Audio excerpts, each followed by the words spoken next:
Hi, you're on the Reddit Confessions channel. She toasted to freedom while still wearing her wedding ring. That was the exact moment I realized I wasn't her husband anymore. Just a placeholder, a seat filler in her version of life. And I was still dumb enough to bring wine to the table. It was her cousin's birthday. Nothing fancy, just a dozen people in her aunt's backyard with folding chairs, paper plates, and a lot of cheap champagne. I wasn't even supposed to be there. Clarice told me I could skip it. It's all her side anyway. You'd be bored. But I came because I always came. I always tried. She was wearing that green dress, the one I bought her for our 4th anniversary. I told her once it made her look like spring that night. It made her look like someone I didn't recognize. Everyone was taking turns giving light-hearted toasts, stories from childhood, jokes, memories. Clarice stood up, glass in hand, and said to making better choices starting tomorrow. Laughter, cheers. Someone whistled. Then she looked right at me and added, "I regret every single day I've wasted playing the perfect wife." Another laugh, but not from me. Her uncle said, "Clarice, come on." She shrugged, sipped, and muttered, "What? It's true." I didn't say a word. I didn't storm out. I just sat there, swallowed it like always. On the drive home, she didn't speak. Neither did I. She took off her heels the second we got through the door and tossed them into the laundry basket like I wasn't standing 2 feet away. Then she looked at me like I was a houseplant that needed watering or throwing out. "Why are you looking at me like that?" I said. "I didn't know you hated being married." She rolled her eyes. "Oh, please stop being dramatic. You're always so sensitive. It's exhausting." And that word, exhausting, broke something in me. I went to bed fully dressed. I stared at the ceiling while she scrolled on her phone beside me. Not once did she turn to me. Not once did she apologize. But I didn't cry. No, I waited until the next morning. I let her sleep in, made her coffee. I even folded the laundry. Then, as she walked into the kitchen, still yawning, I handed her an envelope with a note inside. It read, "You regret every day with me. Try one without me." And I walked out. When I left, I expected yelling or maybe a dozen missed calls. At the very least, a text saying, "You're overreacting." That would have been normal for Clarice. She always needed to have the last word to win the argument, to make me feel small and foolish for expressing hurt like a child throwing a tantrum. But that morning, silence. I stayed at a cheap motel near a highway exit 2 towns over. The kind of place that smelled like mildew and forgotten dreams. I didn't sleep much. I lay on the spring-poked mattress with the envelope I'd left her burned into my brain. I replayed her toast over and over again like a broken record of humiliation. I regret every single day. Her words echoed louder than the traffic outside my window. At 9:12 a.m., I checked my phone. No notifications. 10:43. Still nothing. By noon, I convinced myself maybe she hadn't read the note. Maybe she was in shock. Or maybe, and this was the part I hated admitting, maybe she just didn't care. Curiosity got the better of me. I drove back to the neighborhood, parked across the street from our house. Not close, not obvious, just far enough to watch without being seen. Her car was still there. So was the box of old Christmas decorations I told her 3 times I'd put in the attic. Still on the porch at 2:04 p.m., she stepped outside. No tears, no robe, no disheveled hair. Clarice looked fine, comfortable even. She was dressed, phone in hand, laughing at something she read. Then she walked back in. No panic, no search party, no sign she had even noticed I was gone. I don't know what I expected. Some dramatic scene where she realized she'd gone too far, where she sobbed into the couch cushions, begging me to come home. Instead, she looked like a woman who had just returned from yoga and had brunch plans. I went back to the motel, feeling more invisible than ever. That night, I didn't sleep again. But I did something I hadn't done in years. I opened the Notes app and wrote down every moment over the past year where I felt unwanted. Every sarcastic remark, every cold shoulder, every time she forgot something important to me and blamed it on being too busy.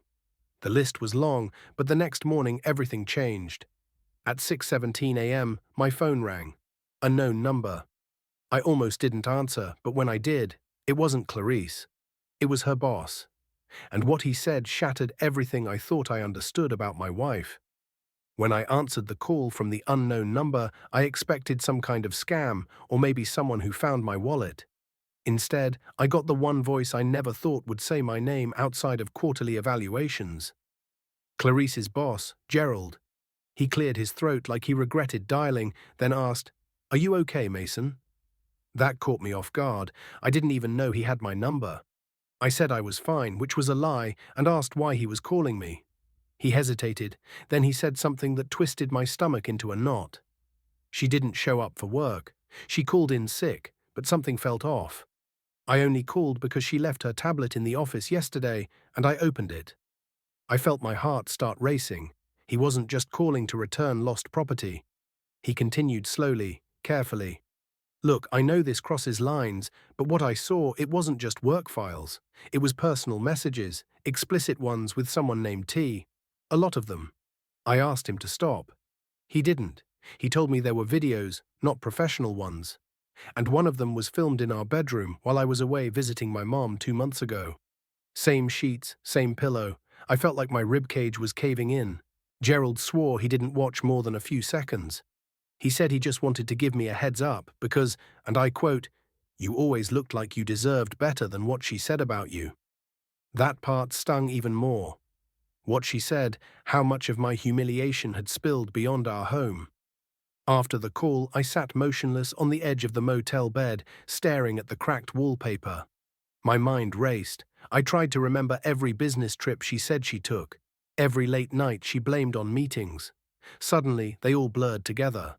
Stories that never made sense, but I never questioned because I trusted her more than I trusted my own instincts. I didn't cry. Not then. Instead, I grabbed my car keys and drove aimlessly for an hour, not knowing where I was going until I found myself parked in front of her office building. That's when I saw it, her car. So much for being sick. I waited. 15 minutes later, she came out looking nervous, glancing over her shoulder like someone being followed. Maybe she already knew Gerald had called. Maybe she just felt exposed. But what happened next wasn't something I could have predicted, because the man who walked out behind her, laughing and placing his hand low on her back, wasn't just some stranger. He was her ex. And he had no idea I was still in the picture. I didn't confront them right away. I wanted to. God, did I want to? My hand was already halfway out the door when I stopped myself. I knew if I walked over like some wounded husband demanding answers, it would make everything worse. I'd get a smirk from him and an eye roll from her. No, I wasn't going to give them that satisfaction. Instead, I watched, observed, memorized every gesture between them. His fingers lingered on her back too long. She didn't pull away. They didn't look like co-workers or even exes catching up. They looked like something that had never ended. She laughed louder than I'd heard her laugh in years. It wasn't the kind she gave me at home, the tight, polite kind that ended in silence. No, this was open, careless, free. It hit me hard how long she'd been wearing that version of herself for someone else. Not me. They got in his car. I followed at a distance, my hands sweating on the wheel, my heart hammering. I didn't even know what I'd do if they caught me tailing them. I just couldn't stop. They ended up at a cafe downtown, one of those artsy, low-lit places we used to go to when we first dated. She used to say it felt like our place. Now it was their place. I watched from the lot across the street. 2 lattes, 2 people sitting way too close for friendly. At one point, she reached over and touched his wrist. That was it. The same move she used to do to me when she wanted to say, "I missed you," without using words. I sat there for over an hour, watching them share something I no longer recognized. Then I left, drove back to the motel, didn't sleep, couldn't eat. I replayed everything. Her toast at the party, the note I left, the silence, her fake sick call, the boss's voice, the cafe, the wrist touch. Over and over like I was watching some horror movie version of my life. And the next morning, I did something I never thought I would. I messaged her sister, Emily. Clarice had always said Emily was nosy. Too blunt. Never knew when to shut up, but that's exactly why I messaged her. Because if anyone would tell me the truth without sugarcoating it, it was her. I just wrote, "I need to know if Clarice has been seeing someone. Please don't lie to protect her." The reply came faster than I expected. 3 dots, then a wall of text. She didn't just confirm it. She named him Travis, her high school ex, the same guy she used to say was a mistake she'd never repeat. Emily told me it had been going on for months, that the family suspected it, but no one said anything because you were still trying. Still trying. Like that was something to be ashamed of. I thanked her, closed my phone, and just sat in the dark for a long time. I wasn't ready to confront Clarice yet. But Travis, he was about to find out exactly how done I really was. I knew where Travis worked. He managed a warehouse on the edge of town. Clarice used to complain about how boring he was, how his life revolved around forklifts and Friday bar tabs. Yet here he was back in her life, grinning behind my back while I picked up her dry cleaning and sorted her prescriptions. I didn't want to show up unannounced and risk doing something stupid. So I sent him a message, short, cold, and without drama. "We should talk man to man. You know why?" He replied within 10 minutes. "Didn't expect you to find out this fast, but yeah, sure, I'm free after 6. No apology, no denial, just confirmation. Like cheating with my wife was some appointment we'd both agreed to. I waited at the diner near his job, the same one where Clarice and I used to get pancakes after late movies.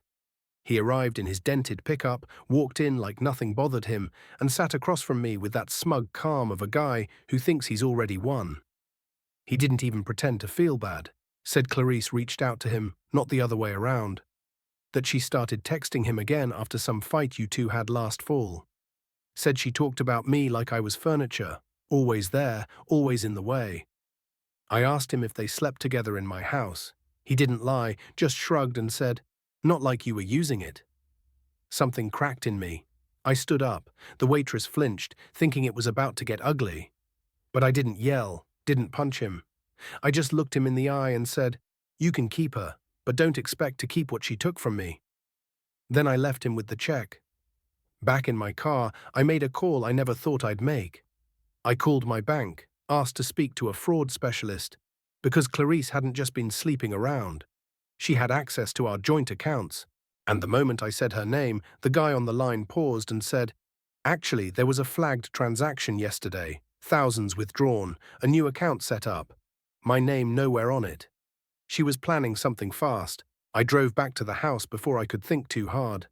I needed answers, proof, maybe even confrontation. But when I opened the door, the house was quiet. Too quiet. And then I saw it. The envelope on the kitchen table, same size, same paper. Inside was a note written in her handwriting. If you're reading this, you already know she was gone. When I stood in that empty kitchen with her note in my hands, it felt like every breath I took was borrowed. My own home didn't even feel like mine anymore. The note was only one line, no apology, no explanation. Just, if you're reading this, you already know. What exactly did I already know? That she emptied our account, that she had run off with her ex, that she never really intended to say goodbye in person. I opened every drawer, every cabinet, like I'd find some piece of her conscience folded up behind the silverware. Instead, I found gaps. Her favorite mug was gone. The toothbrush I'd bought her last month was missing. The scarf I gave her for Christmas, the one she pretended to love, wasn't hanging by the door. She had taken the parts of herself she wanted and left the bones of our life behind like clutter she didn't want to carry. I went into our bedroom and froze. My closet looked untouched, but hers was empty. Not like packed in a rush empty. No, it was surgical, precise. She'd been planning this. She must have been moving things out little by little, right under my nose. I sat on the bed staring at the space where her shoes used to line up. And that's when I noticed something strange.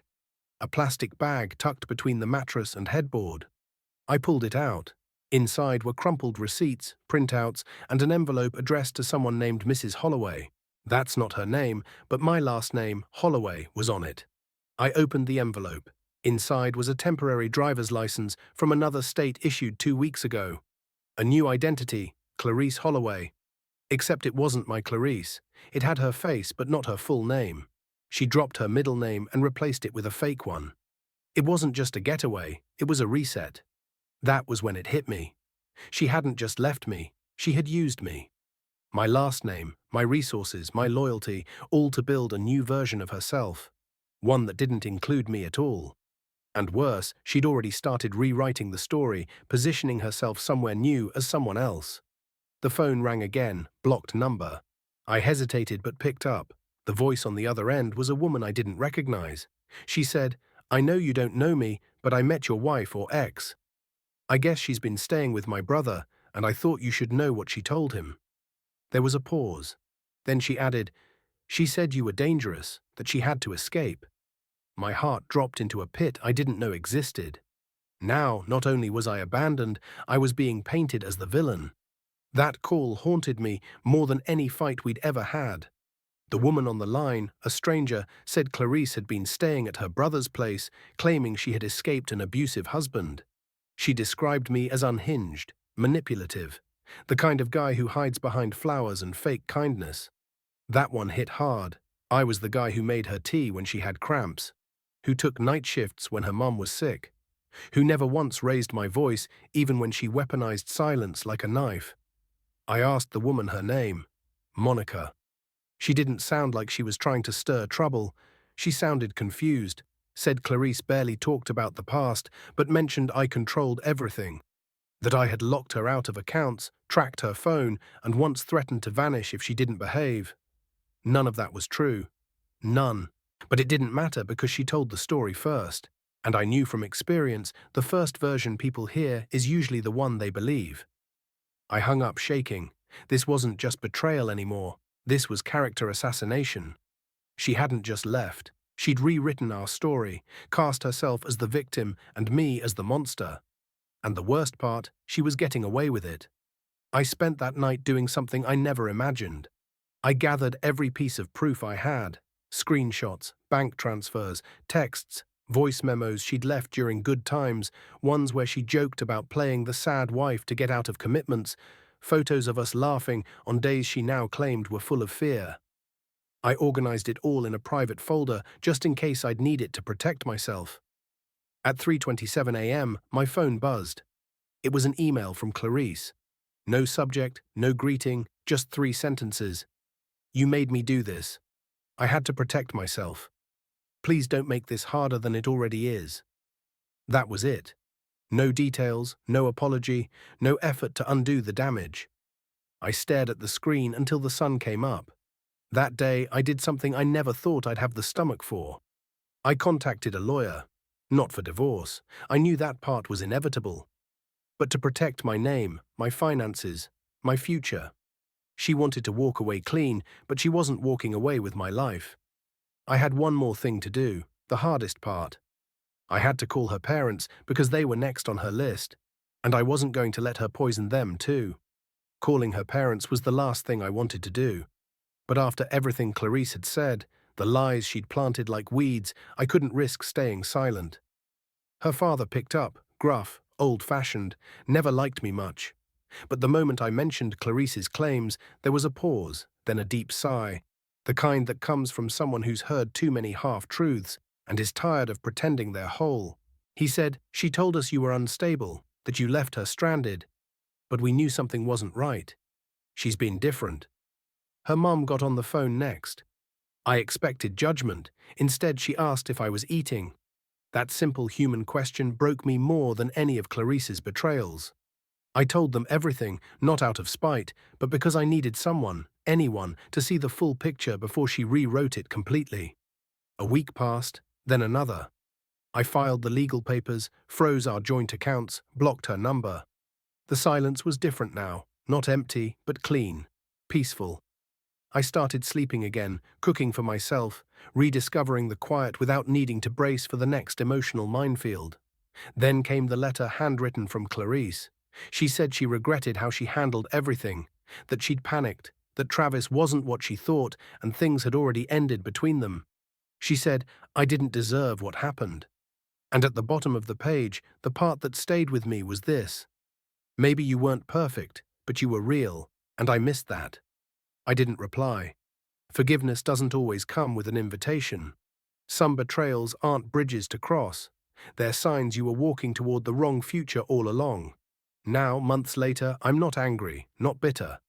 Kept my name, my peace, my truth.